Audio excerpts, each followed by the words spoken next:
Shalom. Saudara, kita akan merenungkan firman Tuhan dari Kisah Para Rasul pasal 15 ayat 1 sampai dengan ayat 21.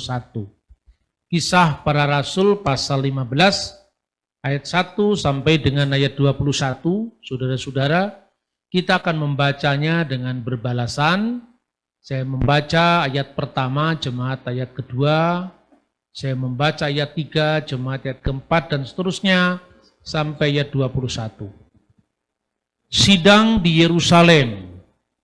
Beberapa orang datang dari Yudea ke Antiokhia dan mengajarkan kepada saudara-saudara di situ, jikalau kamu tidak disunat menurut adat istiadat yang diwariskan oleh Musa, kamu tidak dapat diselamatkan. Ayat 2. Tetapi Paulus dan Barnabas dengan keras melawan dan membantah pendapat mereka itu. Akhirnya ditetapkan supaya Paulus dan Barnabas serta beberapa orang lain dari jemaat itu pergi kepada rasul-rasul dan penatua-penatua di Yerusalem untuk membicarakan soal itu. Mereka diantarkan oleh jemaat sampai keluar kota, lalu mereka berjalan melalui Fenisia dan Samaria. Dan di tempat-tempat itu mereka menceritakan tentang pertobatan orang-orang yang tidak mengenal Allah. Hal itu sangat menggembirakan hati saudara-saudara di situ. Di Yerusalem mereka disambut oleh jemaat dan rasul-rasul dan penatua-penatua. Lalu mereka menceritakan segala sesuatu yang Allah lakukan dengan perantara mereka. Tetapi beberapa dari golongan Farisi yang telah menjadi percaya datang dan berkata, orang-orang bukan Yahudi harus disunat dan diwajibkan untuk mengikuti hukum Musa. Maka bersidanglah rasul-rasul dan penatua-penatua untuk membicarakan soal itu. Sesudah beberapa waktu lamanya berlangsung pertukaran pikiran mengenai soal itu, berdirilah Petrus dan berkata kepada mereka, "Hai saudara-saudara, kamu tahu bahwa sejak semula Allah memilih aku di antara kamu, supaya dengan perantaraan mulutku bangsa-bangsa lain mendengar berita Injil dan menjadi percaya. Dan Allah yang mengenal hati manusia telah menyatakan kehendaknya untuk menerima mereka, sebab Ia mengaruniakan Roh Kudus juga kepada mereka sama seperti mereka. Dan Ia sama sekali tidak mengadakan perbedaan antara kita dengan mereka sesudah Ia menyucikan hati mereka oleh iman. Kalau demikian, mengapa kamu mencobai Allah dengan meletakkan pada tungkuk murid-murid itu suatu hukum yang tidak dapat dipikul baik oleh nenek moyang kita maupun oleh kita sendiri. Sebaliknya, kita percaya bahwa oleh kasih karunia Tuhan Yesus Kristus, kita akan beroleh keselamatan sama seperti mereka juga. Maka diamlah seluruh umat itu, lalu mereka mendengarkan Paulus dan Barnabas menceritakan segala tanda dan mujizat yang dilakukan Allah dengan perantara mereka di tengah-tengah bangsa-bangsa lain. Setelah Paulus dan Barnabas selesai berbicara, berkatalah Yakobus, "Hai saudara-saudara, dengarkanlah aku. Bahwa sejak semula Allah memberikan rahmat kepada bangsa-bangsa lain, yaitu dengan memilih suatu umat dari antara mereka bagi namanya. Hal itu sesuai dengan ucapan-ucapan para nabi seperti yang tertulis. Kemudian aku akan kembali dan membangunkan kembali Daud yang telah roboh, lalu Tuhan yang akan dibangun kembali dan akan kuteguhkan. Supaya semua orang lain mencari Tuhan dan segala bangsa yang tidak mengenal Allah yang kusebut milikku, demikian firman Tuhan yang melakukan semuanya ini. Telah diketahui sudah sejak semula.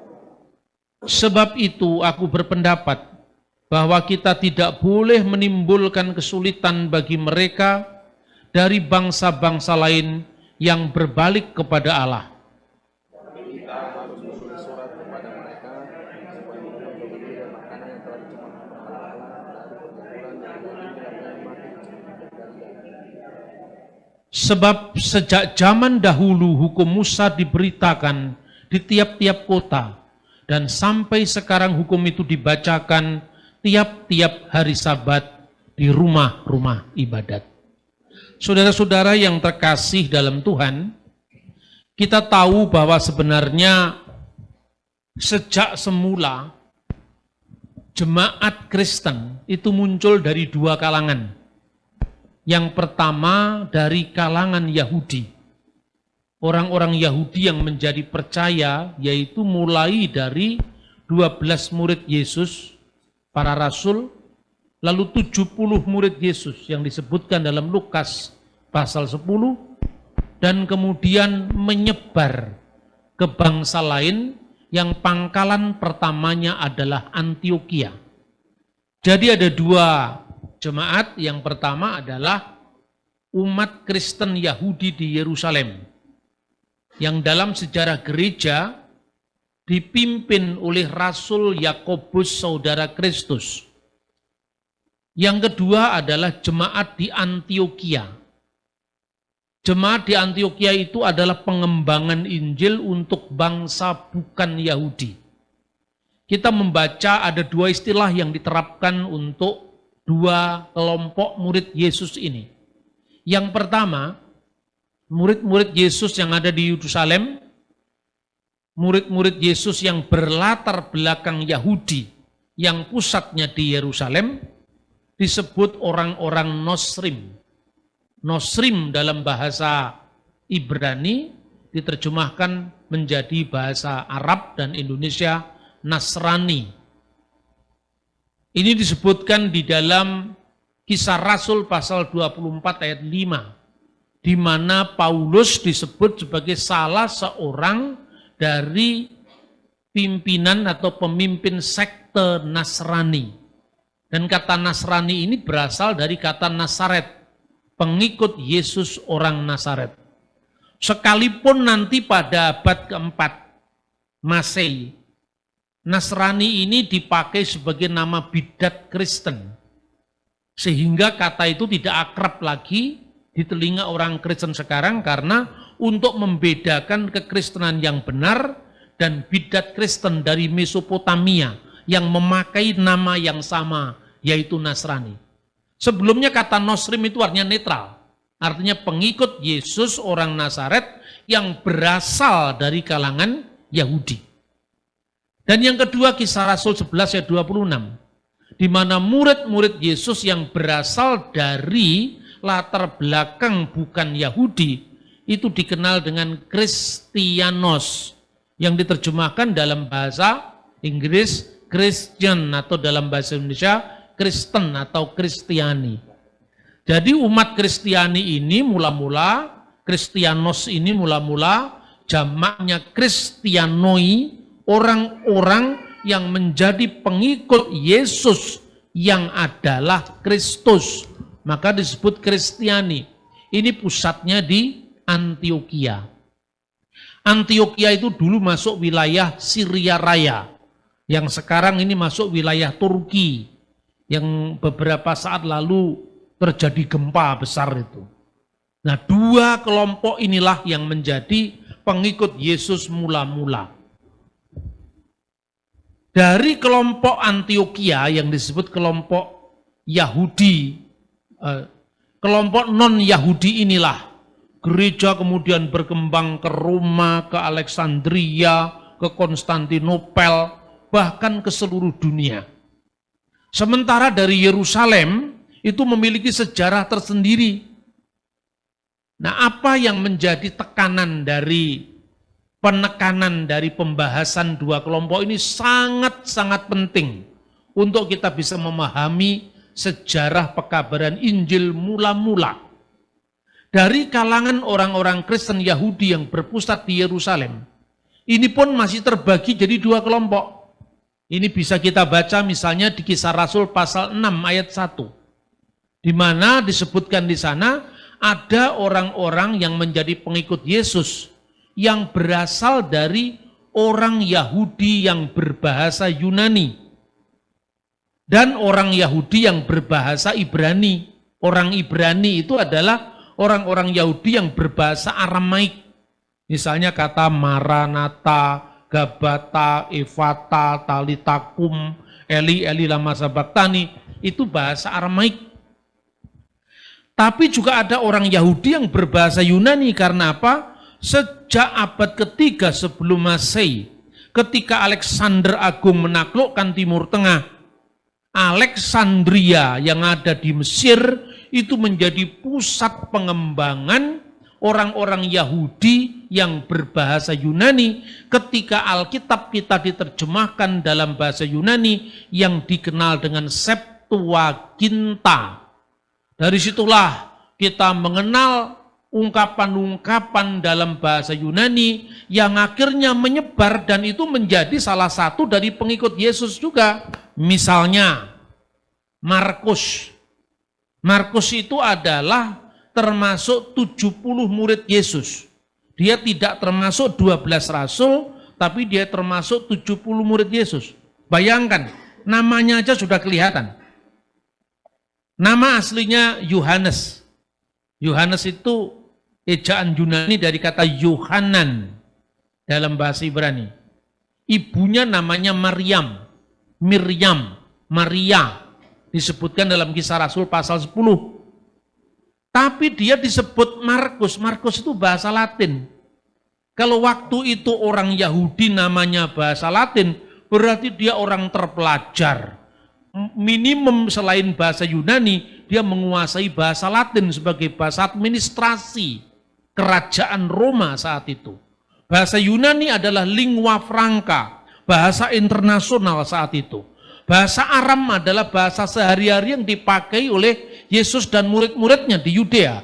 Bahasa Ibrani adalah bahasa klasik untuk pengajaran kitab Torah, kitab nabi-nabi, dan tulisan-tulisan suci yang lain yang oleh kita orang Kristen kita namakan Perjanjian Lama.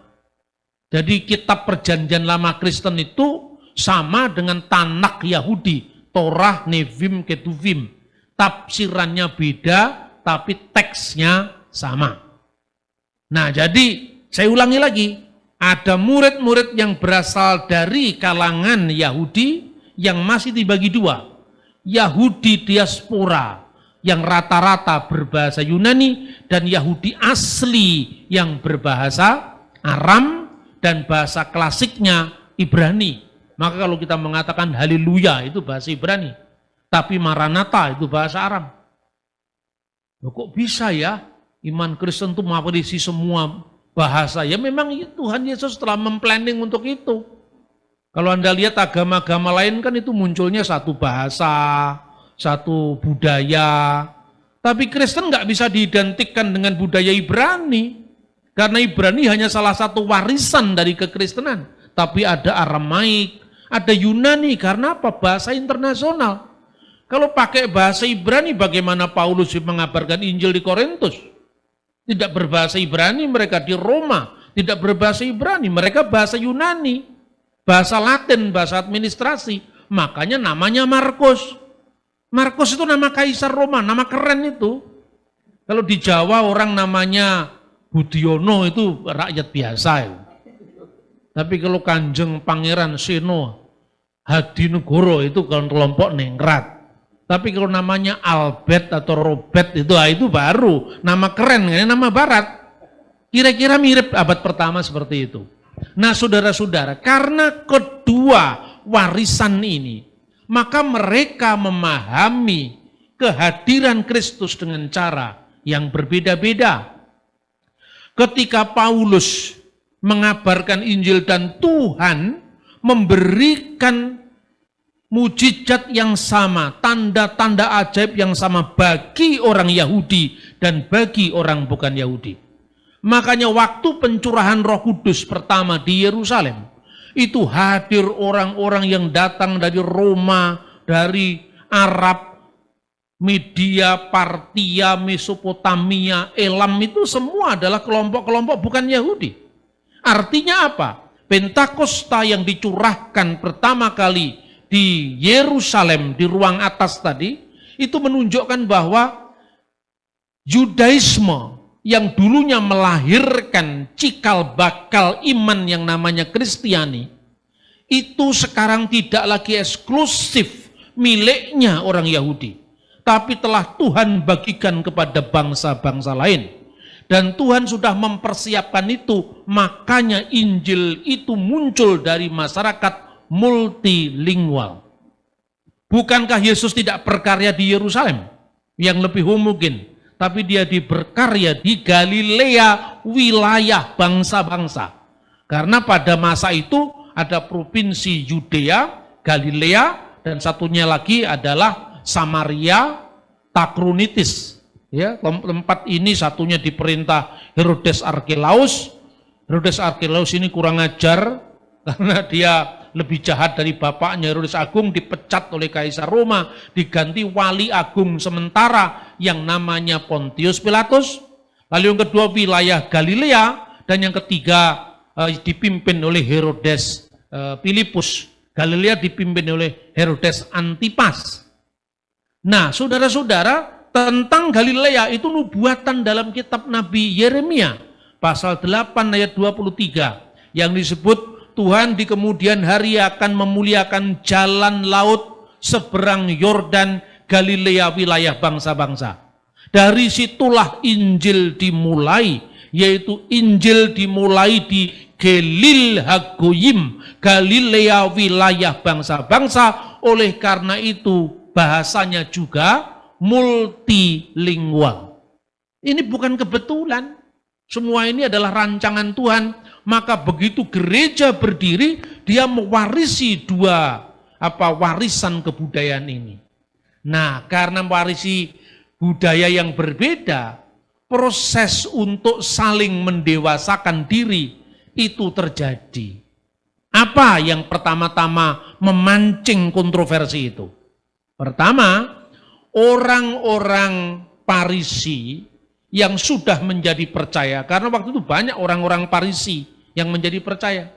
Sekte Yahudi itu ada Saduki, ada Parisi, ada Eseni yang meninggalkan bagi kita laut mati itu, penemuan naskah gulungan laut mati. Kemudian Parisi, setelah Parisi, dari Parisi itu muncul Nostrim, yaitu Nasrani tadi.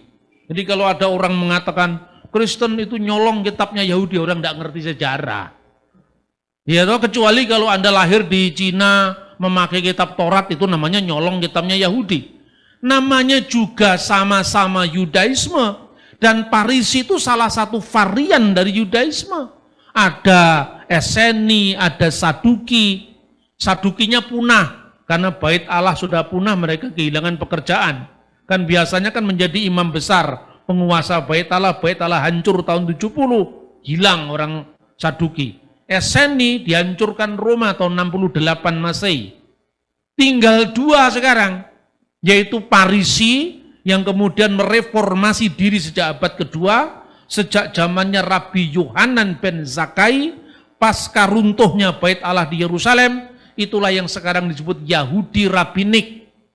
Sementara satunya lagi kelompok pengikut Yesus dari Nazaret, itulah Kristen. Jadi sama-sama Yahudi mula-mula, tidak ada yang colong-menyolong itu. Ini memang mulutnya kaum polemikus itu memang tidak terdidik. Ngomongnya keras, tapi isinya tidak ada. Kadang-kadang data sejarahnya mana tidak ada, tidak bisa menunjukkan, kecuali ayat dicomot ayat, kemudian dipenuhi oleh kebencian dengan yang lain. Kalau bagi saya, kita beda ya beda lah. Tidak usah kita ributkan, gitu aja kok repot, kata Gus Dur kan gitu dulu kan. Beda ya beda itu soal pilihan, tapi jangan memfitnah orang lain. Maka saya selalu menjelaskan sejarahnya panjang lebar. Kalau nggak panjang lebar nggak bisa. Karena ini runutan sejarah yang panjang. Bayangkan, 2000 tahun kemudian mau disingkat seperti apa?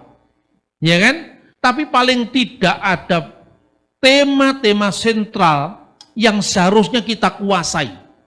Saya ngomong sama murid-murid saya. Kamu kalau belajar dari saya, kalau kamu mimpi belum pada tema ini, kamu belum lulus. Jadi orang itu kalau belajar sungguh-sungguh, mimpi pun itu mimpi pelajaran. Tapi kalau kamu mimpi masih babi guling, itu belum lulus. Berarti belum masuk. Ya kan? Nah, kelompok pertama ini ingin memaksakan hukum Yahudi kepada kelompok yang kedua.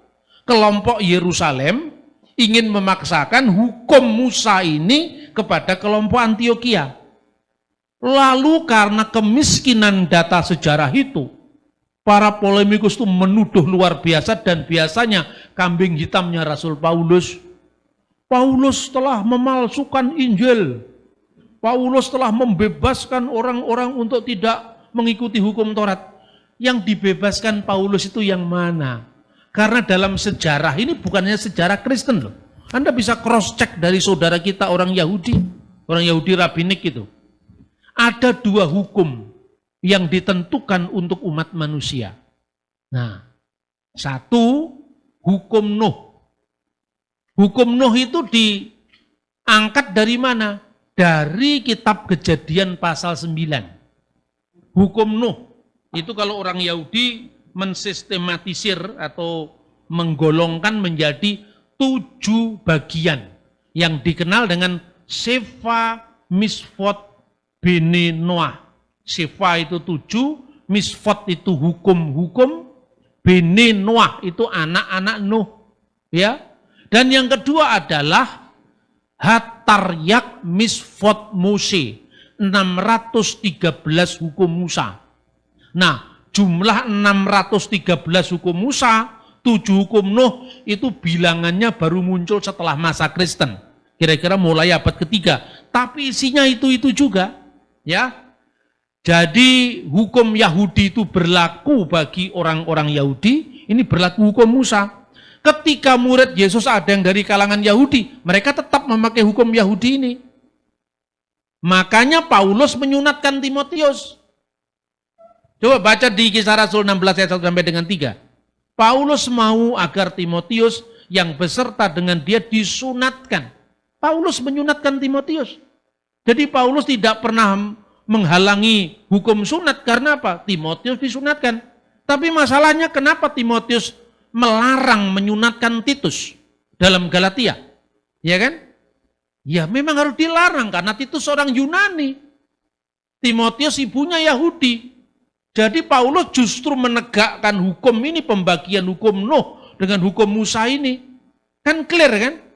Kalau sampai hari ini saudara kepingin tahu orang Kristen yang dalam kehidupan gerejawinya bersunat, itu gereja ortodok Koptik disunat. Tapi yang menyunatkan anakmu jangan melarang orang lain tidak bersunat. Karena sunat bukan ukuran keselamatan. Itu hanya tradisi. Kalau dalam kalangan gereja ortodok Koptik itu tradisi. Umurnya sunat pun 3 hari. Karena itu tradisi orang Mesir kuno. Orang Yahudi tradisinya lebih kemudian daripada tradisi Mesir. Karena apa? Abraham itu hidup tahun 2000 sebelum Masehi. Kalau Anda pergi ke kuil Karnak di Mesir, itu gambar praktek orang Khitan itu sudah muncul 1000 tahun sebelum Abraham. Itu sunat sebagai tradisi.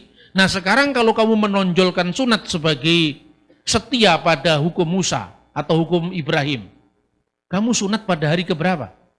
Hari ketiga, ya bukan hukum Ibrahim. Karena Abraham disunat pada usia 8 hari. Berarti kalau disunat usia 3 hari, ini sunat gaya Mesir, ini kontekstualisasi. Kamu sunat umur berapa? Saya sunat 12 tahun Pak, ya bukan Ibrahim. Wong Ibrahim umur 8 kok. Kamu sunat lulus SD Pak, ya bukan Ibrahim. Ibrahim angkat 8 kok. Usia 8 hari gitu loh. Jadi jangan sok lah, tahu sejarah dulu. Ya, tuh. Kemudian mau dipaksakan kepada orang bukan Yahudi. Jelas tahu Paulus dipersoalkan. Tapi Paulus tidak pernah membatalkan apapun. Dia hanya mengembalikan pada relnya. Ya, yang percaya pada Yesus itu dilihat kamu dari golongan apa? Dari golongan Gentiles, dari golongan Gojim. Ya sudah ikut hukum Nuh. Berarti boleh dong makan babi, boleh. Siapa yang melarang? Memang zaman itu boleh kok. Babi baru dilarang setelah tahun 1400 sebelum Masehi, zamannya Musa. Dan hukum itu hanya berlaku bagi orang Yahudi. Ini kacau balau, orang-orang pada bingung nyalain saya. Tapi saya selalu, ayo kita adu data. Coba kamu baca teks ya, Yahudi punya ini. Namanya Traktat Sanhedrin 86a. Di situ disebutkan ya, hukum Nuh itu ada 7. Ini kalau tidak paham ini kita tidak sulit memahami sejarah gereja awal. Ya, Kecuali kalau sejarah gereja Betel, Pentakosta itu boleh, ya toh? Tapi detailnya Anda mesti belajar dari abad pertama. Pertama, para rabi kita mengajarkan ini sistematika Yahudi, jangan salah paham. Pak Bambang kok ikut Yahudi? Enggak. Saya enggak gampang kaget kalau urusan begini. Saya biasa-biasa, ini literatur kok. Rabi-rabi kita mengajarkan bahwa hukum Nuh diberikan kepada anak-anak Nuh yang pertama. Larangan abudah zarah. Abudah zarah itu penyembahan berhala. Itu dilarang. Hukum ini juga diulangi lagi dalam hukum Musa. Lo yihye lecha Elohim akhirim alpanai. Jangan ada ilah lain di hadapan hadiratku. Yang kedua, kelilat Hashem. Tidak boleh menista Tuhan. Tidak boleh menista kitab suci. Hormat kepada Tuhan. Ya, itu hukum kedua. Hukum Nuh yang ketiga, larangan gilui arayot. Gilui arayot itu artinya apa? Imoralitas seksual. Gara-gara dosa inilah air bah didatangkan. Ya, ketiga, gilui arayot. Keempat, gesel, segala tindakan kekerasan, pencurian, perampokan yang tidak hormat pada kemanusiaan. Ya, kelima, sefikut damim, pertumpahan darah, pembunuhan, dan seterusnya. Sefikut damim, pertumpahan darah. Kemudian yang ketujuh, keenam, efer min hakai, yaitu memakan daging yang masih ada nyawanya atau daging yang mati dicekik, termasuk darahnya tidak boleh dimakan. Ya. Kemudian untuk menegakkan 6 hukum ini, orang-orang non-Yahudi yang tinggal di wilayah Yahudi diberikan hak untuk menyelenggarakan mahkamah yang adil, namanya dinin, 7 jumlahnya. Nah itu dari mana? Dari kitab Kejadian sebetulnya asalnya itu. Kitab Kejadian pasal 9. Coba kita baca kitab Kejadian pasal 9. Ayat 1 sampai dengan ayat 6. Lalu Allah memberkati Nuh dan anak-anaknya serta berfirman kepada mereka, beranak cuculah dan bertambah banyaklah serta penuhilah bumi. Bukankah hal yang pertama ini juga disampaikan kepada Adam? Ya kan? Tapi karena umat manusia waktu itu dilanda air bah dan tinggal Nuh dan anak-anaknya, maka Nuh menjadi Adam yang baru. Nah, dalam hukum yang ditulis dalam ayat 1 ini, di sini sudah termaktub kalau dalam sistematik Yahudi, larangan penyembahan berhala, karena Allah adalah satu-satunya yang memberikan hukum aturan pada manusia, tidak ada ilah yang lain. Yang kedua, hormat kepada Tuhan dan firman-Nya, makanya ini termasuk kelilat Hashem, hormat kepada Tuhan. Kemudian juga karena ini landasan hukum moral bagi Nuh dan anak-anaknya untuk beranak cucu melalui perkawinan, tidak lewat perzinahan, ya, hormat kepada keluarga, maka di sini masuk dari larangan yang namanya gilui arayot. Ayat 2, akan takut dan akan gentar kepadamu segala binatang di bumi dan segala burung di udara, segala yang bergerak di muka bumi dan segala ikan di laut, ke dalam tanganmu lah semuanya kuserahkan. Manusia sebagai mandataris Tuhan di bumi untuk mengelola ciptaan. Ini juga mengulangi tugas yang disampaikan kepada Adam sebagai mandat kebudayaan. Ayat 3, segala yang bergerak, yang hidup, yang menjadi makananmu, akan menjadi makananmu. Aku telah memberikan semuanya itu kepadamu, seperti juga tumbuh-tumbuhan hijau. Berarti segala binatang boleh dimakan, termasuk unta, ya kan? Kan nggak ada larangannya di sini. Ini pramusa, hukum zamannya Nuh. Hanya daging yang masih ada nyawanya, yakni darahnya janganlah kamu makan. Efer min hakaim. Ini hukum yang tadi saya sebutkan. Ayat 5, tetapi mengenai darah kamu, nyawa kamu, aku akan menuntut balasnya. Dan segala binatang aku akan menuntutnya, dan dari segala manusia aku akan menuntutnya, nyawa sama manusia Ini termasuk gesal, tindakan kekerasan tidak boleh dilakukan. Sefikut damim, pertumpahan darah, pembunuhan tidak boleh dilakukan. Siapa yang menumpahkan darah manusia, darahnya akan tertumpah oleh manusia. Sebab Allah membuat manusia itu menurut gambarnya sendiri. Mengulangi lagi juga janji kepada Adam. Oleh karena lewat harkat manusia yang ditegakkan, keadilan harus dihadirkan. Makanya ini menjadi dasar dari keadilan yang akhirnya dirumuskan dalam penyelenggaraan mahkamah yang adil yang namanya dinin. Nah sekarang orang Antioquia itu ikut hukum mana? Apa hukum Yahudi? Apa hukum Nuh? Ya hukum Nuh. Orang Indonesia, orang Tionghoa, orang Papua ya hukum Nuh. Korbannya hukum Nuh itu macam-macam. Contohnya orang Cina lebih populer babi ketimbang kambing, ya kan? Maka Anda lihat itu di negara-negara Asia ini, termasuk Filipina, ya, lebih banyak babinya di sini ketimbang kambing, benar tidak?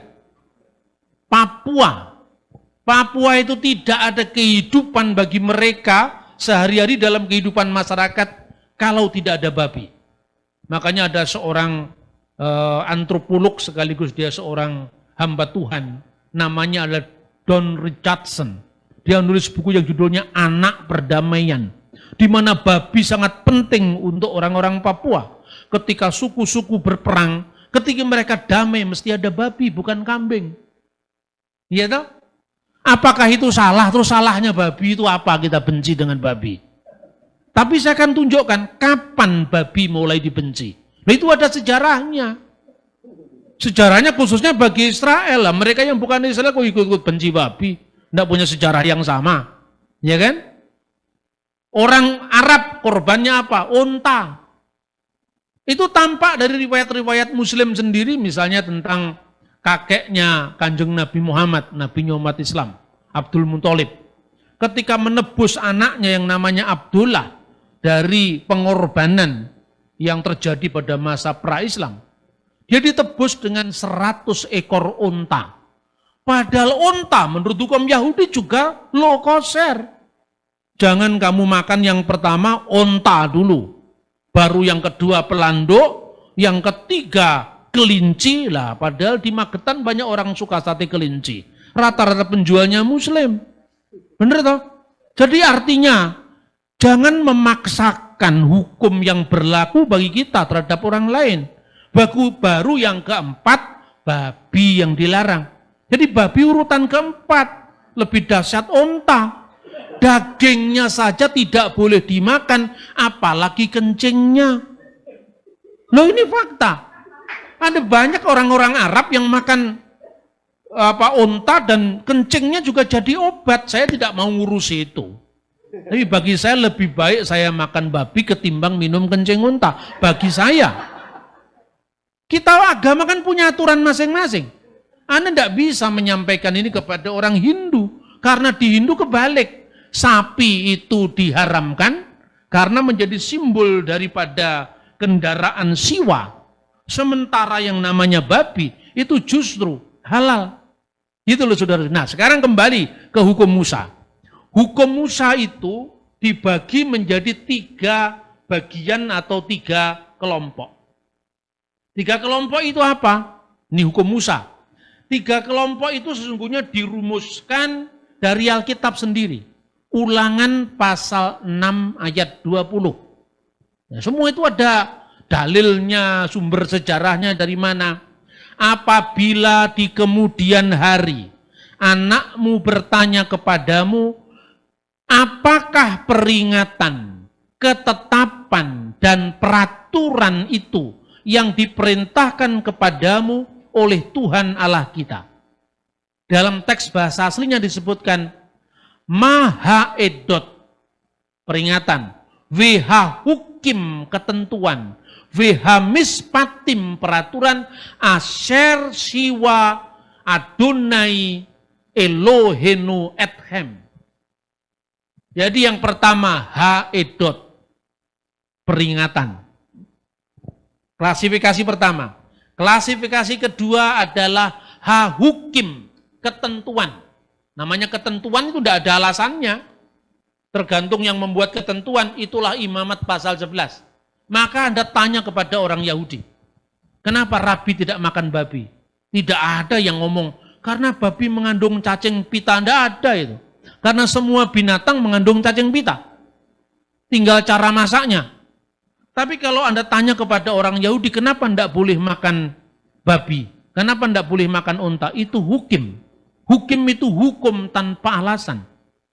Yang diandalkan ketaatan kita kepada Tuhan. Itu mirip dengan ini. Buah pengetahuan yang baik dan yang jahat. Tidak ada keterangannya itu buah apel, durian atau mangga. Tidak ada. Itu buah etika. Makanya disebut yang baik dan yang jahat. Ya kan? Yang ketiga mispatim. Mispatim itu hukum universal. Misalnya, jangan membunuh, jangan berzina, itu juga terkandung dalam hukum Nuh tadi. Makanya di mana orang membunuh, agama apapun juga menyalahkan itu. Kecuali yang sudah kerasukan iblis, seperti ISIS itu misalnya. Lain lagi, sekalipun kaum beragama, tapi sudah kerasukan iblis, itu lain lagi. Tapi semua universal, berzina, membunuh, itu dilarang. Itu yang namanya mispatim. Yang kedua, itu nama yang tadi yang saya sampaikan itu tadi, namanya edot. Edot itu hukum peringatan. Misalnya peringatan, kita bisa membaca di dalam kitab Keluaran, ya. Peringatan Keluaran pasal 23:19. Janganlah kau masak anak kambing dalam susu induknya. Janganlah kau masak anak kambing bersama susu induknya. Kemudian contoh yang lain, Kejadian 32:32. Itulah sebabnya sampai sekarang orang Israel tidak memakan daging yang menutupi sendi pangkal paha, karena dia telah memukul sendi pangkal paha Yakub pada otot pangkal pahanya. Ini enggak boleh. Tapi enggak boleh untuk siapa? Hanya untuk orang Yahudi, orang Israel. Kenapa? Yang namanya daging bersama susu induknya itu adalah basar. Ya, basar itu daging, ya. Bahalaf. Daging bersama susunya itu enggak boleh. Karena apa? Perintah yang terkandung di dalamnya, jangan menyerupai bangsa Kanaan. Jangan menyerupai bangsa lain yang waktu itu memuja Dewi kesuburan, yang disimbolkan dengan daging bersama susu induknya. Orang Israel dikuduskan. Dikuduskan itu bukan berarti Israel suci, Israel sempurna, tidak. Dikuduskan itu maknanya disendirikan, dipilih, dipisahkan dari yang lain. Israel nyatanya tegar tengkuk, tapi karena pilihan Tuhan untuk master plan masa depan, yaitu melahirkan Sang Mesias, maka dia disendirikan. Karena disendirikan, kamu punya aturan sendiri yang mengarah pada datangnya Sang Mesias. Olehmu semua kaum di muka bumi akan mendapatkan berkat, sebagaimana janji Tuhan kepada Abraham dalam Kejadian 12 ayat 3. Tapi kamu jangan serupa dengan bangsa Kanaan yang memuja Dewi kesuburan. Itulah simbolnya daging bersama susu induknya.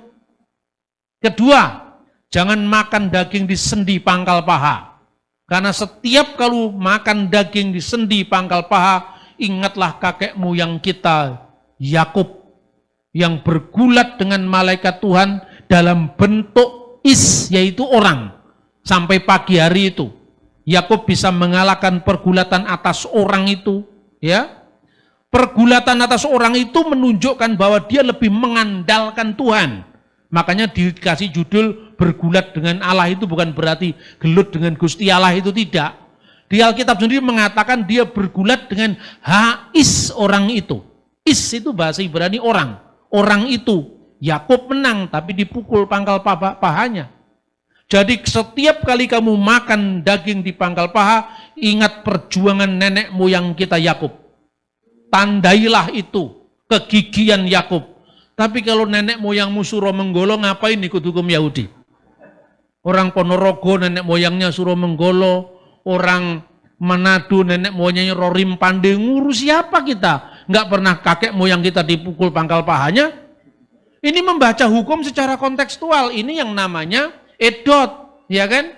Yang kedua tadi adalah hukim. Hukum itu Imamat pasal 11. Hukumnya uraikan sama orang Yahudi, para rabi-rabi kemudian, sejak munculnya Yahudi Rabinik menjadi 613. Seperti jumlah bijinya delima. Delima itu bijinya itu 613. Dan itu simbol dari Taryak Misfot Muse. Simbol dari hukum Musa. Tapi saya tidak tahu delima di sini jumlahnya berapa. Saya pernah menghitung sendiri di Israel. Jumlahnya 613. Apa itu kebetulan atau tidak saya tidak ngerti. Saya ketemu sama teman saya Yahudi. Kenapa delima ini menjadi salah satu buah yang dimaknai khusus bagi orang Yahudi, termasuk 7 buah yang dimuliakan di Israel atau dihormati di Israel. Karena itu simbol daripada hukum Musa. Buktinya apa? Jumlah bijinya 613, sesuai dengan 6 plus 13 hukum Musa. Saya buka sendiri itu, saya beli itu. Saya hitung satu sampai ngantuk saya. 613 jumlahnya. Nah kita tidak usah kagetan. Wow sekarang mari kita sembah buah delima, jangan begitu. Ini simbol. Orang Indonesia itu suka kagetan. Ini kok sudah kagetan Yesus ditinggal. Benar apa tidak? Makanya perbanyak referensi agar tidak kagetan. Ojo kagetan, ojo gumunan, ojo aleman, ojo goblok. Yang terakhir itu tidak enak. Saudara-saudara ya, ini hukum yang berlaku bagi dua kelompok ini. Makanya orang Yahudi itu Anda benci apapun sama negara Israel. Tapi nyatanya dia lebih demokratis dari kita. Ini ada yang mengatakan katanya penginjilan dilarang. Itu sebetulnya tidak seperti itu kejadiannya. Ada salah satu anggota parlemen dari kelompok ultra ortodoks Yahudi yang mengusulkan itu, belum jadi undang-undang itu. Tapi undang-undang itu tidak pernah direalisasikan jadi undang-undang beneran. Karena apa? Kita harus introspeksi juga. Karena orang-orang Kristen itu liberal sekali dalam pola tindakannya, itu biasanya orang-orang barat. Datang ke jalan-jalan di Ben Yehuda, di Tel Aviv, orang ditanya, apa pendapatmu tentang Yesaya pasal 53? Lah itu kan juga mengganggu kenyamanan umum kan. Nah, kita orang Kristen juga jangan harus seenaknya sendiri. Kita harus menghormati privasi orang Yahudi. Di jalan-jalan itu bukan tempatnya orang nanya-nanya Yesaya 53 apa. Itu kan bukan cara yang santun, bukan caranya kaum priayi itu. Kalau di Jawa namanya caranya wong pidak pedarakan, simbolnya buto cakil. Itu ndak santun. Orang santun itu seperti apa ya? Ya air beriak tanda tak dalam itu kan, banyak orang yang ngomongnya besar-besar itu kan rata-rata ndak ada isinya. Sebab kalau ada isinya dia semakin menunduk seperti padi. Nah ini kalau versi saya, makanya kalau saya itu punya filosofi yang namanya S3. S3 itu bahasa Jawa itu. Tidak bisa diterjemahkan dalam bahasa lain. Sluman, slumun, selamat. What is the meaning of sluman, slumun, selamat? Saya tidak bisa menerjemahkan dalam bahasa Inggris. Jadi orang itu cerdik seperti ular, tulus seperti merpati. Tapi konteks budayanya harus kita paham. Kalau orang Yahudi di tengah-tengah kerja keras seperti itu, kehidupan itu mengalir. Terus kemudian Anda ganggu di jalan-jalan, Anda pakai speaker begini. Percayalah pada Tuhan Yesus di jalan-jalan. Itu kan budaya barat, bukan budaya timur. Nah ini kritik saya ke dalam ya. Kritik saya ke dalam. Tapi saya mau tunjukkan bahwa di Israel, Anda bisa makan di KFC yang kosher dan KFC yang low kosher. Low kosher itu tidak boleh dimakan, tidak layak dimakan bagi orang Yahudi. Misalnya, ada McD, ada KFC, Anda bisa menandai. KFC yang biasanya berwarna merah, McD yang berwarna merah, itu ditulis low kosher. Tidak layak dimakan oleh orang Yahudi. Tapi berdampingan dengan KFC atau McD yang berwarna biru yang ditulis kosher. Yang halal, yang boleh dimakan bagi Yahudi. Dan kosher itu lebih daripada halalnya Islam. Karena apa? Anda kalau pagi-pagi makan di hotel, tidak pernah daging dicampur dengan susu. Pernah Anda lihat? Tidak pernah, paling-paling hanya ada telur, tidak ada daging. Ya kan? Kalau pagi. Karena apa? Itu melarang yang dilarang oleh Keluaran pasal 23:19 tadi. Jangan makan daging kambing bersama susu induknya. Daging bersama susu induknya. Yang disebut basar, behalef tadi. Tidak boleh dimakan. Tapi bisa bisa berdiri berdampingan. Antara yang koser dan low koser. Jadi kalau kamu orang bule, makan burger dicampur dengan kejunya, itu kan low koser. Boleh. Tapi kalau orang Yahudi nggak boleh dicampur, daging ya daging, susu ya susu. Alangkah kalau Indonesia itu hidup kayak Israel. Jangan ke susu mengutuk dulu. Orang hanya pertandingan olahraga aja ramenya setengah mati. Urusannya Bang Palestina juga nggak keberatan. Iya kan? Kita ini kan suka bangsa overacting. Apalagi kalau tahun politik itu banyak manusia jahat yang sedang manggung untuk kepentingan politik tertentu. Itu tidak baik, mengorbankan kesatuan kita sebagai bangsa, bahkan persaudaraan kemanusiaan. Saya tidak hanya ngeritik orang di luar Kristen loh. Di Kristen juga saya kritik. Di Israel yang namanya gereja Katolik ya, itu kan ada yang dari latar belakang orang Yahudi di Polandia di mana, malah dapat diizinkan oleh pemerintah. Namanya Katulim Ifrim, orang-orang Ibrani Katolik. Mereka doa juga pakai bahasa Ibrani, diizinkan sama pemerintah. Sejak Paus Yohanes Paulus II tahun 2000 menjelaskan itu kepada para rabi di Israel. Bahwa kami memang Katolik, tapi darahnya anak-anak kami ini Yahudi. Masa mereka tidak boleh mengikatkan kebanggaan kepada bangsanya ketika kisah Keluaran itu menjadi pengalaman yang luar biasa bagi orang Yahudi. Para rabi pun juga akhirnya memahami bahwa apa yang dikatakan Paus, kalau Anda berdarah Yahudi, kemudian mendengar kisah Keluaran, akulah Tuhan Allahmu yang membawa engkau keluar dari tanah Mesir, dari tempat perbudakan. Anoki Adonai Eloheka Aser Hosetika Me'aret Misrayim Mibet Abadim. Siapa yang tidak bergetar hatimu sebagai orang Yahudi? Karena ini sejarah bangsamu. Begitu juga orang Indonesia ketika mendengar bahwa proklamasi kami bangsa Indonesia. Bergetar hati kita karena nasionalisme kita. Tidak bolehkah orang Katolik yang punya darah Yahudi mengungkapkan nasionalisme kepada bangsanya? Paham dengan dialog, bukan dengan konfrontasi, bukan nyebar traktat, bukan bikin siaran pakai speaker di jalan-jalan. Itu cara yang tidak wise itu. Dan akhirnya boleh. Jadi setiap kali mereka berada di tembok ratapan, orang-orang Ifrim Katulim ini juga mereka mengungkapkan kebanggaannya. Sekaligus juga adalah kedukaannya karena bait Allah yang dihancurkan. Sekalipun bagi orang Katolik yang berdarah Yahudi itu mereka mengatakan, ya ini seperti yang sudah dinubuatkan oleh Kristus. Tidak satupun batu terletak di atas batu yang lain, semua diratakan. Tapi ada ikatan persaudaraan kebangsaan. Nah ini saudara-saudara. Maka dua ini menjadi pedoman dari dua kelompok tadi. Kelompok Nasrani, orang pengikut Yesus dari kalangan Yahudi, dan kelompok Kristiani atau Kristianos yang berlatar bukan Yahudi. Satunya mau dipaksakan. Lalu bersidanglah para rasul itu.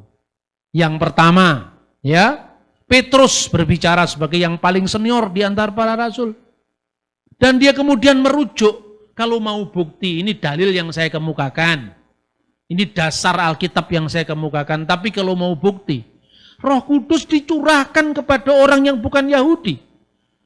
Roh Kudus dicurahkan kepada orang Elam, penduduk Mesopotamia, pendatang dari Roma, orang Arab. Masa kita mau membatasi karya Roh Suci? Kira-kira seperti itu. Untuk lebih jelasnya silahkan Paulus sama Barnabas bersaksi. Bagaimana juga Roh Kudus tidak pilih kasih. Tuhan tidak pilih-pilih, bangsa lain pun dilawat. Setelah Paulus dan Barnabas bersaksi, baru Yakobus yang adalah episkopos Yerusalem Dia adalah rasul bagi orang-orang yang bersunat di Yerusalem, merujuk kepada apa yang dikatakan Simon, merujuk kepada apa yang diceritakan oleh Paulus dan Barnabas, dan dia mengatakan, kita harus mengecualikan mereka saja dari satu, supaya mereka menjauhi daging yang dipersembahkan kepada berhala. Ini apa artinya? Abudah Zara. Ya, termasuk kelilat Hashem, hormat kepada Tuhan. Makanya jangan menyekutukan Tuhan dengan ilah-ilah yang lain. Kemudian dari percabulan, itu termasuk hukum yang namanya Gilui Arayot tadi. Kemudian dari darah, artinya dari tindakan kekerasan, pembunuhan, termasuk gesel dan sefikut damim. Kemudian jangan memakan binatang yang mati dicekik, itu yang disebut efer min hakai, dan untuk itulah kita tegakkan hukum itu, dinin, diputuskan, makanya atas putusan Roh Kudus dan putusan kami. Putusan itu kan ciri khas pengadilan. Tuhan memberikan itu refleksi kembali kepada hukum Nuh bagi yang bukan Yahudi. Tapi bagi yang Yahudi kamu melaksanakan hukum Musa, tapi jangan jadi sandungan bagi bangsa yang lain. Lalu dikirimlah orang-orang pergi ke Antioquia. Inilah jawaban resmi dari para rasul. Jadi yang pertama kita simpulkan, fitnah kepada Paulus itu tidak berdasar. Karena dalam konteks ini, Paulus itu bukan aktor utama. Aktor utamanya Petrus dan Yakobus. Paulus masih sangat junior saat itu. Tapi Tuhan tidak pernah pilih-pilih. Justru Paulus dipakai karena Paulus junior. Karena mungkin, ini mungkin salah satu kemungkinan, Pauluslah yang paling siap dengan budaya non-Yahudi. Petrus itu mungkin, atau Yakobus itu mungkin mainnya kurang jauh. Referensinya mungkin masih sebatas Yerusalem. Karena Paulus itu orang dari suku Benyamin, kelahirannya di Tarsus. Yahudi yang sudah banyak sekali berjumpa dengan budaya-budaya bukan Yahudi. Dipakai sama Tuhan. Jadi tidak benar kalau Paulus mencipta agama Kristen. Jadi kadang-kadang saya ini gimana ya menjelaskan orang-orang yang sudah termakan dengan doktrin yang berabad-abad. Tapi itu diungkapkan dengan nada kebencian yang berlarut-larut dan gayanya bersungut-sungut. Ya itu gimana caranya? Saya mau tunjukkan bukti dia tidak pernah baca buku. Nanti kita mau tunjukkan teks bahasa Inggris katanya itu misionaris. Gimana caranya? Makanya saya selalu minta hikmat kepada Tuhan, gimana cara mengatasi kelompok yang tidak mau tahu ini. Ya sudah, kamu jangan putus asa. Karena itu memang wilayah kita. Kalau kamu putus asa, kamu kalah dengan setan. Setan itu satu keunggulannya hanya telaten. Coba jangankan kita. Yesus saja ditunggu waktu yang baik waktu mencobai dia. Dan luar biasanya, setan juga ngutip Mazmur 91. Jadi kalau saya sekarang ada banyak orang-orang anti-Kristen menggunakan Alkitab untuk menyerang Kristen, iblis sudah lakukan itu. Jadi saya tidak mengatakan mereka mengikuti iblis, tidak, tapi mirip iblis. Iblis juga seperti itu dulu. Jadi jangan kemudian kita malah minder dengan mereka. Tunjukkan bukti-bukti itu. Lama-lama itu kalau batu sekeras apa ditetesi air, lama-lama pecah juga. Maka telaten, sabar, ya. Terus kedua, saya tunjukkan bukti-bukti itu, bukti sejarah dengan saya tunjukkan naskahnya dan sebagainya. Ini loh, kamu mengatakan Injil itu dipalsukan. Ini naskah yang dari peristiwa yang paling dekat hanya berjarak 18 tahun aja kami ada kok. Coba Anda pergi ke Switzerland. Di sana ada Biblioteka Bodmeriana, itu tersimpan Injil Yohanes yang namanya Papirus 66. Rasul Yohanes meninggal tahun 96, naskah itu ditemukan tahun 120. Hanya 24 tahun. Pergi ke John Ryland Library di Inggris. Itu disimpan Papirus 52, itu ditemukan di Mesir. Hanya berjarak 18 tahun. Lu mana ada sekarang di dunia ini punya kitab yang jaraknya hanya belasan tahun lagi, yang dituduh palsu itu kita. Makanya saya selalu tunjukkan ini naskahnya ini, ya. Ini berasal di tahun ini, hasil uji karbon oleh profesor ini saya tunjukkan. Kalau kamu nggak percaya uji karbon sendiri, minta izin sana. Terus kedua, bentuk hurufnya seperti apa, gitu loh. Ini karena in the beginning was gregetan saya ini. Makanya jadilah orang seperti saya sekarang ini. Karena apa? Itu hidup saya itu selalu dipenuhi oleh bagaimana cara ngatasi orang-orang yang kurang referensi ini. Dan kadang-kadang kalaupun sudah tahu referensi, ini biasanya juga dari orang yang pernah bergaul dengan saya, lalu diambil, dicomot-comot. Tapi karena yang lain nggak pernah dengar kajian seperti ini, wow, seolah-olah hebat. Di dalam naskah Qumran itu tidak ada yang jelas mengatakan Ishak yang nyaris dikorbankan. Ya, naskahnya Kejadian memang tidak ada karena pas pasal 22 itu kepotong. Tapi naskah lain yang ada. Kemungkinan teman ini juga tahu kalau naskah yang lain itu. Tapi karena itu tadi, ya ketidakjujuran. Tapi justru yang dituduh tidak jujur itu saya. Kan aneh ini. Wong sumbernya siapa dulu? Mengenal naskah-naskah Laut Mati di sekitar tahun 98. Seminari-seminari pun itu kalau ngajari tentang naskah Laut Mati itu sambil lari. Bukannya sambil lalu. Sambil lari makanya tidak pernah nancep di sini. Itu saya jadikan gaya hidup saya. Naskah Laut Mati nomor sekian. Sehingga ketika orang mengatakan, wah kenapa kamu Kristen kok percaya Yesus itu anak Allah? Yahudi aja tidak percaya. Saya gampang. Yahudi yang mana yang tidak percaya? Itu Yahudi yang direformasi abad kedua. Itu dari perkembangan orang-orang Parisi. Coba Anda lihat Yahudi Eseni. Kan Yahudi juga itu. Eseni dari tahun 150 sebelum Masehi. Di situ ada naskah yang ditemukan di gua keempat Qumran. Dan di situ dalam naskah bahasa Aram, itu mungkin adalah tafsiran dari kitab Daniel pasal 7, jelas-jelas pada kolom kedua dikatakan, ya baris pertama, kolom kedua, Bereh di El Yetamar Ubar Elyon Yikroneh, bahwa namanya akan disebut anak Allah. Mereka akan memanggilnya anak Allah yang maha tinggi. Bandingkan dengan Lukas pasal 1 ayat 35. Loh, jadi anak Allah juga? Ya, maka mainnya kurang jauh. Bahwa soal kemudian Kristen berbeda pendapat dengan Yahudi, kita berasal di rahim yang sama, dari kitab suci yang sama, sekalipun tafsirannya berbeda, ketimbang kalau orang yang muncul dari rahim yang lain, rahim budaya yang lain, Hindu, Buddha, Konghucu, tiba-tiba ngutip Taurat itu alasannya apa? Kan gitu kan? Nah ini saudara-saudara, makanya itu pendekatan pertama, pendekatan historis dan teologis. Karena kalau pendekatan teologis saja tidak cukup. Mengapa tidak cukup? Karena tiap orang punya kitab suci masing-masing.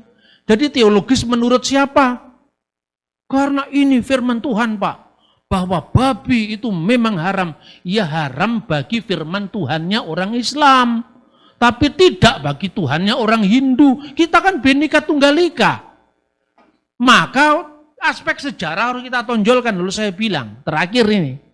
Kapan babi mulai dibenci? Nah ini, ya toh? Kapan babi mulai dibenci? Ada sejarahnya.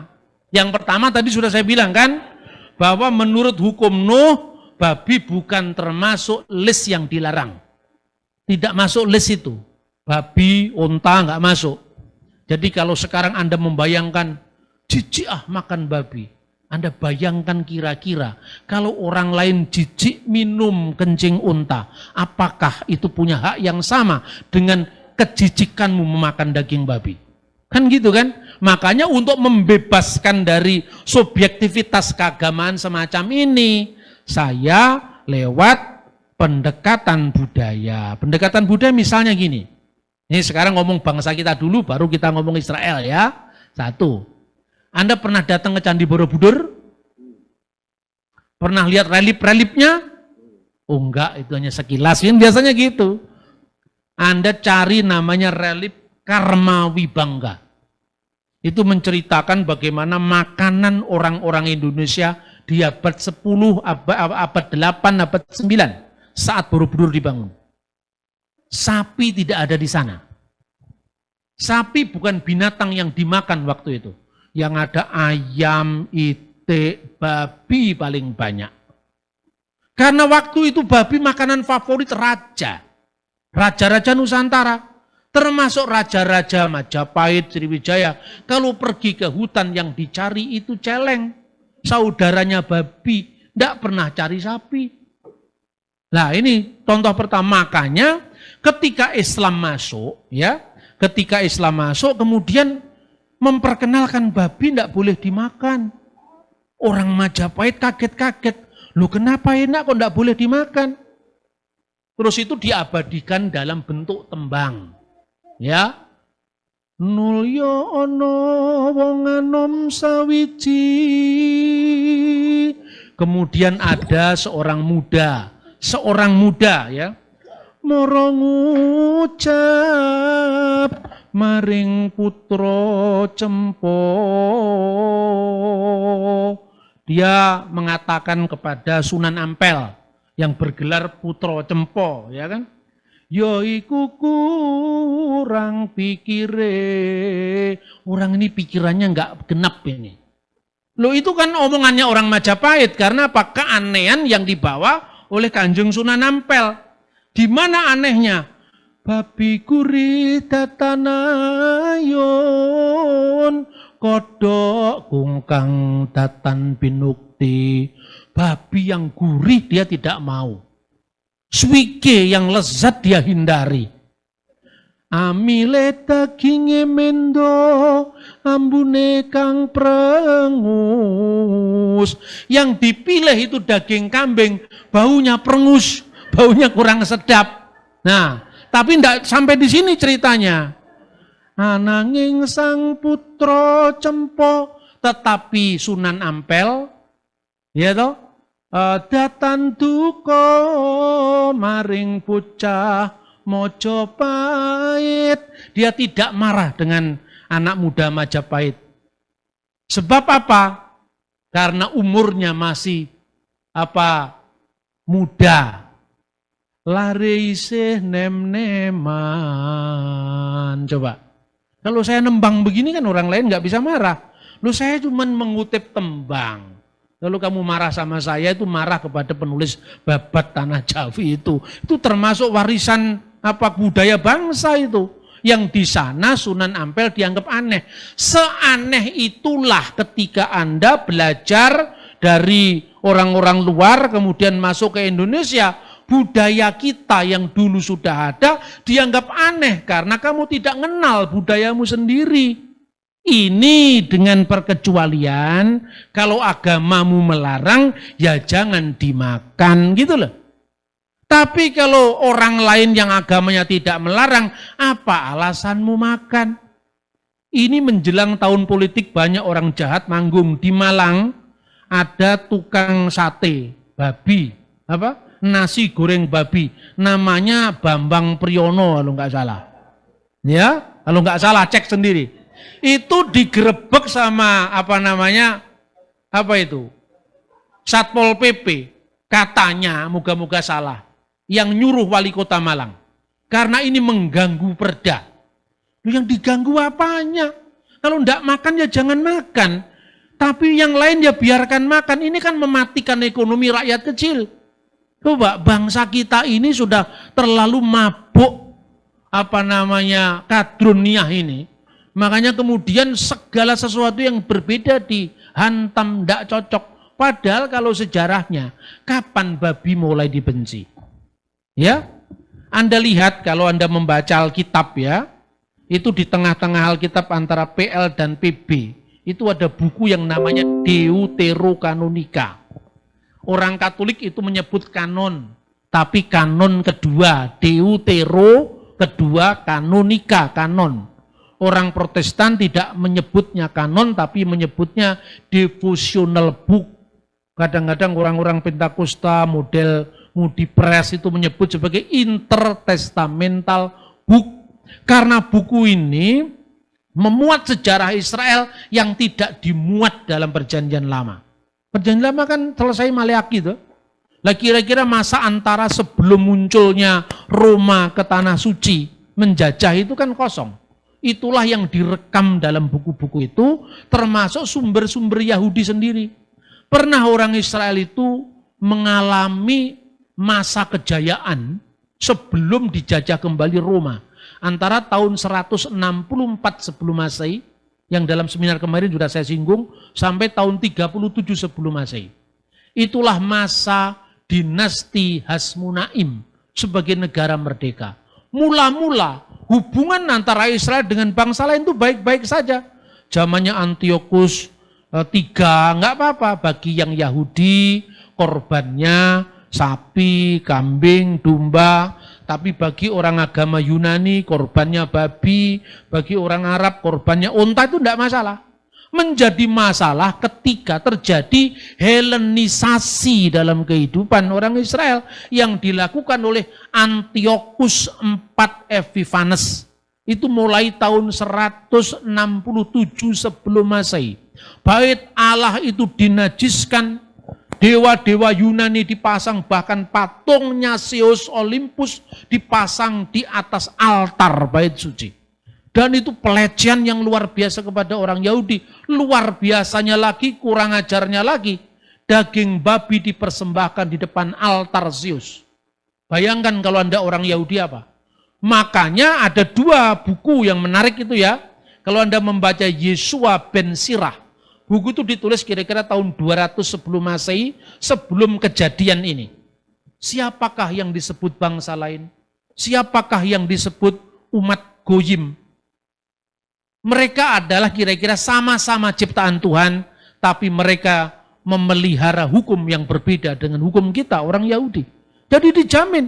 Tapi begitu harkat kebangsaan orang Yahudi, keagamaan orang Yahudi dilecehkan oleh Antiochus Epiphanes begitu rupa, maka mulailah pemberontakan Makabe yang dipimpin oleh Imam Matatias yang berasal dari kelompok Hasmonaim. Peperangan itu menang sampai putranya yang bernama Yudas Makabe menjadi raja Israel. Makabe itu singkatan dari bahasa Ibrani, diambil dari Keluaran pasal 15. Mika Moka Baelim Adonai. Siapakah yang seperti engkau di antara para ilah? Ya Tuhan. Menanglah Israel. Makanya kalau Anda pergi ke Israel, ada kaki Dian bercabang 9, ada kaki Dian bercabang 7. Kaki Dian bercabang 9 itu munculnya pada masa Makabe. Karena apa? Mereka mau menahbiskan kembali bait suci. Bejana-bejana yang sudah dipersembahkan kepada Zeus, kepada dewa-dewa Yunani, dibuang diganti. Tapi minyak zaitun hanya bertahan 1 hari, 1 malam. Padahal perayaan terjadi 8 malam. Tapi karena seluruh situasi secara politik belum bisa dikuasai, tapi karena mujizat ilahi, karena doa orang Israel saat itu, maka minyak zaitun yang hanya bertahan 1 hari bisa bertahan 8 hari, 8 malam perayaan. Lalu mereka bertanya, manakah sumber yang bisa menyalakan kaki Dian itu?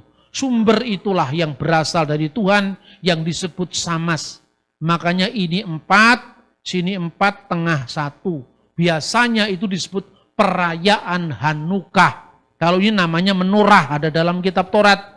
Tapi yang Hanukah ini dalam masa transisi intertestamental ini.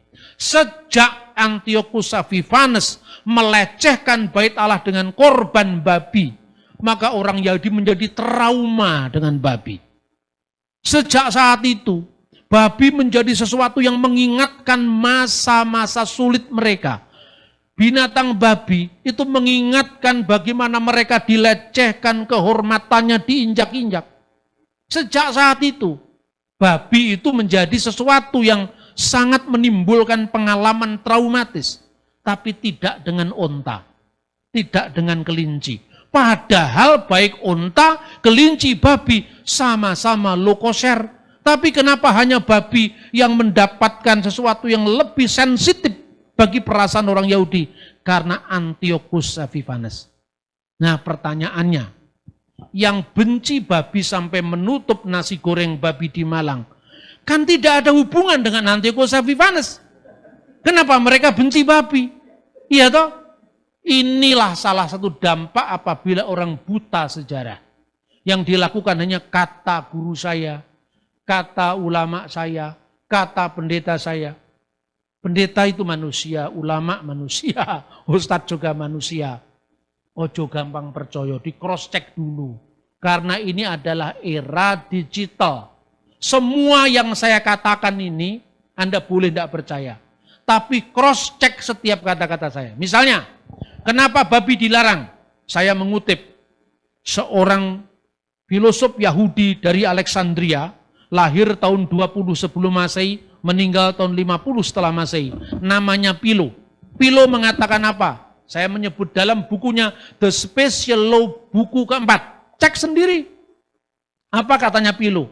Babi dilarang itu karena babi adalah binatang yang paling lezat dari semua binatang di muka bumi bagi yang memakannya. Nah inilah, bagi yang memakannya berarti Philo tidak makan. Tapi Philo tidak kepingin kalau orang lain makan. Bagi Philo tidak boleh kita jajan di warung babi atau makan di restoran Tionghoa atau Chinese food. Tidak boleh. Tapi dia tidak pernah melarang Chinese food. Karena orang Cina memang punya sejarah sendiri yang berbeda dengan bangsanya. Kalau etos semacam ini dilakukan, orang Yahudi kan nggak boleh. Karena yang namanya hukum, ini hukum tanpa alasan. Modalnya hanya ketaatan. Tapi karena orang Yahudi pikirannya tidak pernah berhenti. Kenapa ya tidak boleh? Nah itu lihat masa keluaran. Mereka diminta jiwanya merdeka supaya sampai ke tanah perjanjian. Ternyata mentalnya tertinggal di Mesir. Ya toh? Biasanya mereka menyembah putra dari Dewi Hathor yang namanya adalah Happy. Makanya mereka tergoda membuat sapi, patung anak lembu emas. Mereka biasa disuguhi dengan makanan-makanan daging. Mereka bayangkan daging, kalau daging kambing saja betapa lezatnya, apalagi babi.